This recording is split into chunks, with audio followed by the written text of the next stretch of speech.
Assalamu alaikum friends, welcome to our channel. So today we are going to discuss calcitonin. So again its function is very important in our body. तो हम इसको जल्दी से देख लेते हैं। अच्छा, अब हमें पता है कि कैल्सिटोनिन और पैराथायरॉयड हार्मोन का नाम हमेशा साथ साथ आता है क्योंकि इन दोनों का जो फंक्शन है वो ऑलमोस्ट ऑपोजिट है एक दूसरे से। तो यहाँ पे यही लिखा है कि it has opposite action to parathyroid hormone, that is ये कैल्शियम के लेवल को डिक्रीज कर रहा होता है ब्लड में, जबकि पैराथायरॉयड क्या करवा रहा होता था, कैल्शियम के लेवल को इंक्रीज करा रहा होता था। तो कैल्सिटोनिन कैल्शियम के लेवल को डिक्रीज करवाएगा। अब इसके स्ट्रक्चर को हम थोड़ा सा देख लेते हैं। तो सबसे पहले तो ये थायराइड जो ग्लैंड है हमारे पास, तो थायराइड ग्लैंड से ये सीक्रेट होता है, उसके पैराफॉलिकुलर सेल्स होते हैं, स्पेशल सी सेल्स होते हैं उसमें, जहां से ये ओरिजिनेट हो रहा होता है कैल्सिटोनिन।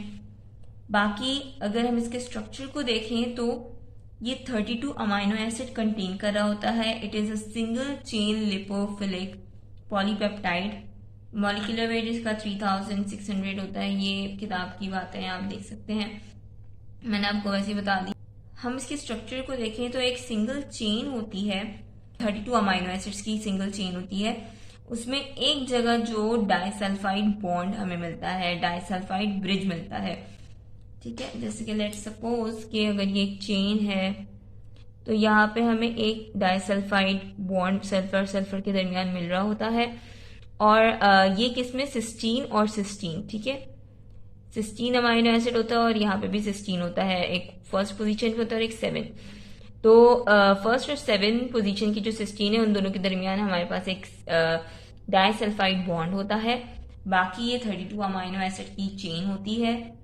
और अगर इसकी सिंथेसिस की बात करते हैं तो इसकी भी वही होता है कि एक प्री प्रो कैल्सिटोनिन होता है, प्री प्रो, ठीक है, हार्मोन, फिर वो प्रो हार्मोन में बनता है प्रो कैल्सिटोनिन, और फिर वो मेच्योर कैल्सिटोनिन की फॉर्म तैयार कर रहा होता है। क्लीवेज होती है एंड एंजाइम्स के थ्रू उसकी ब्रेकडाउन हो रही होती है प्री प्रो से, फिर pro and then mature calcitonin हमें मिल रहा होता है जो कि 32 अमाइनो एसिड कंटेन कर रहा होता है। सो this is about the synthesis and the structure. Mechanism of action को हम डिस्कस कर लेते हैं तो इसका तकरीबन काफी पीटीएच से ही सिमिलर है। सबसे पहले ये इफेक्ट दे रहा होता है बोन्स पे एंड किडनी ट्यूब्यूल्स पे। तो जो किडनी ट्यूब्यूल्स के एपिथेलियल सेल्स होते हैं और बोन में जो ऑस्टियोक्लास्ट सेल्स होते हैं उनके प्लाज्मा मेम्ब्रेन होती है अगेन, ठीक है। ये उन सेल्स की, बोन के और किडनी सेल्स की प्लाज्मा मेम्ब्रेन है, उस पर स्पेसिफिक रिसेप्टर्स होते हैं जिनसे कैल्सिटोनिन आके बाइंड करता है, ठीक है। रिसेप्टर से आके कैल्सिटोनिन ने बाइंड किया, फिर वो क्या करवा रहा होता है, एडिनाइल साइक्लेज की एक्टिवेशन,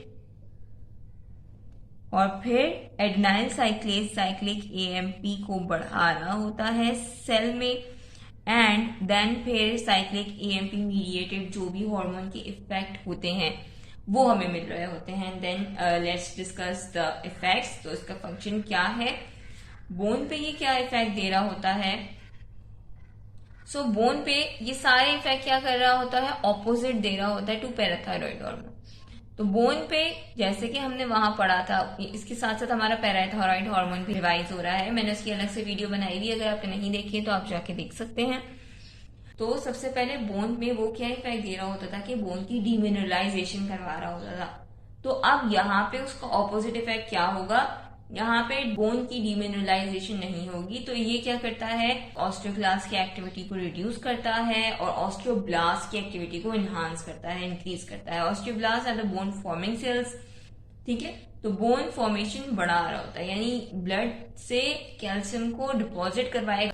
एक तो इसने ये काम किया, दूसरा ये क्या कर रहा है, इस तरह जो बोन से मोबिलाइजेशन होती थी कैल्शियम की इनटू द ब्लड, जैसे कि ये बोन है, इससे कैल्शियम पैराथायरॉयड के थ्रू ब्लड में जा रहा होता था।